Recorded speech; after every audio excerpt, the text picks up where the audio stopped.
Hey, Julie Roussel here. Hey, welcome to Wacky Wednesday, where you never know what the topic's going to be. So hey, welcome and thanks for joining in, whether you are popping in live right now or you are catching on the replay. I'm glad that you could pop in for a few minutes of kitchen conversation, especially in all this Corona craziness. I'm glad you could make it. So if you hear something that you find valuable or that you can relate to, leave me some love. Answer the question in the thread. Do you know the answer to that question? Leave your thoughts anytime in the thread as well. Share the video with anyone you think it might help, and PM me if you have questions or want to hear more. I'm always happy to share the things that I'm learning, and I hope that they help you. So hey, I see that there are people joined in, but as usual, Facebook is lagging behind and it's not showing me a thing.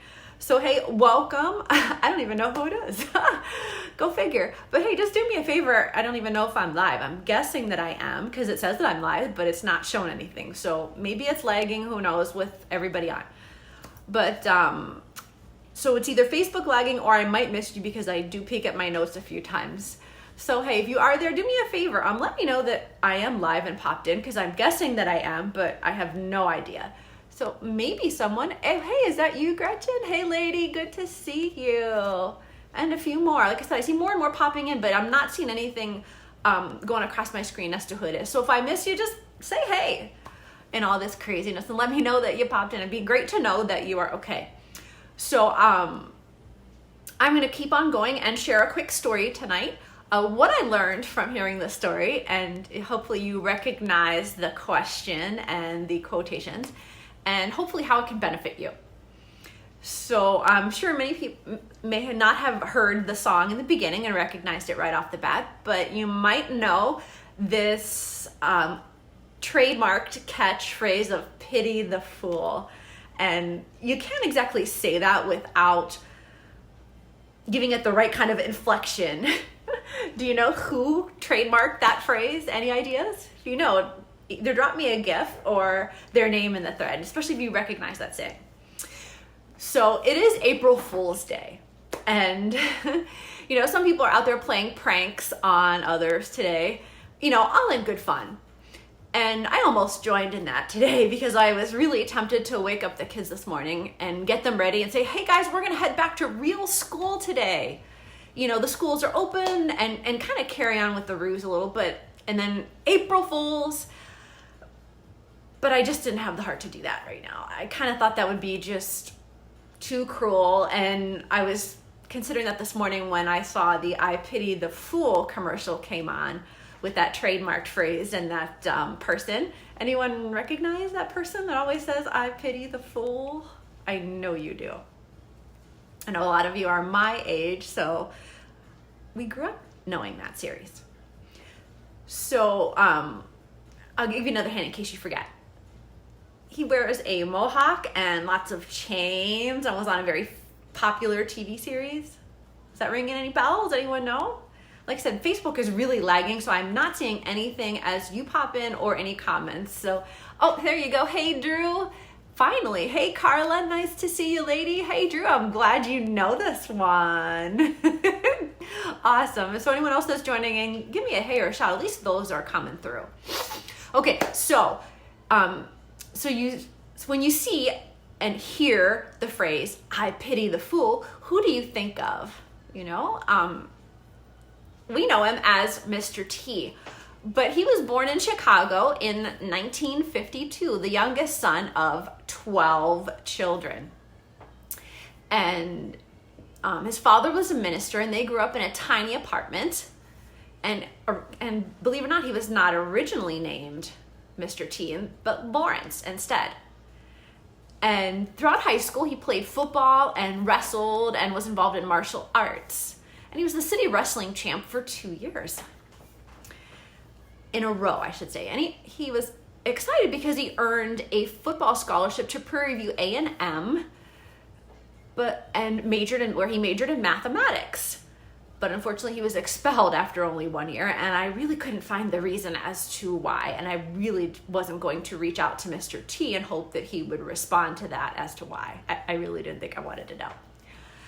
So in 1980, he legally changed his name to Mr. T, and there was a very specific reason why he chose that as his legal name.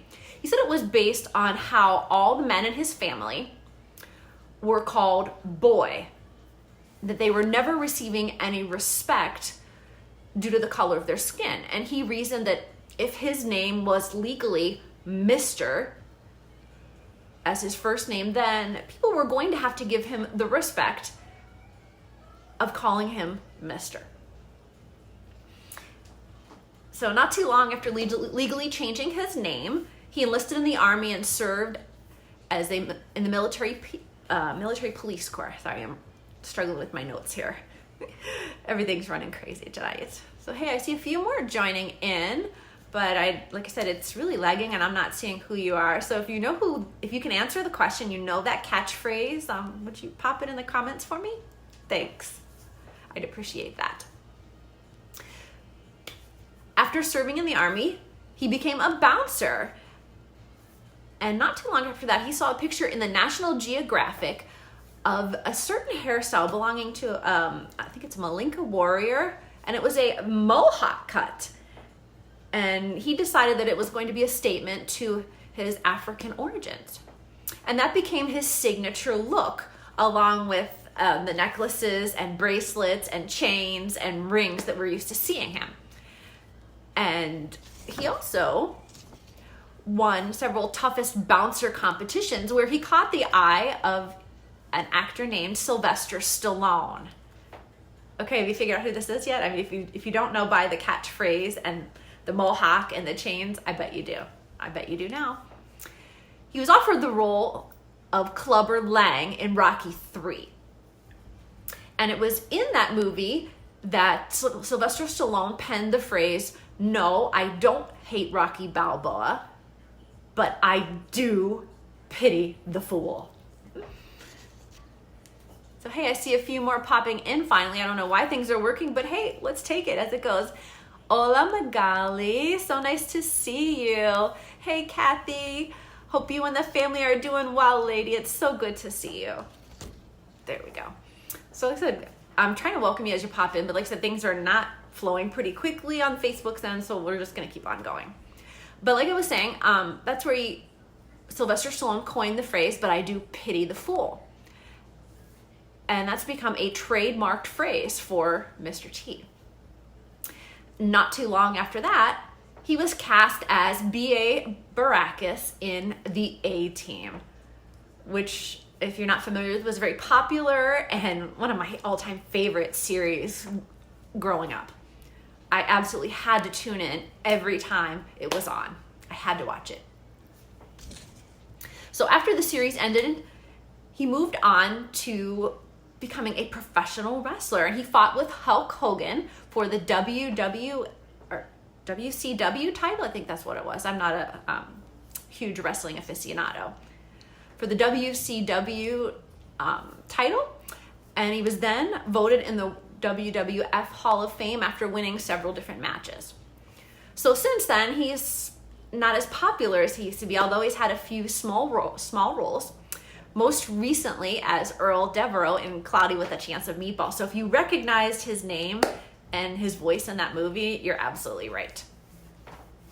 And also the recent commercial of Snickers, maybe you remember that one as well. And I absolutely loved his story because he keeps reinventing himself.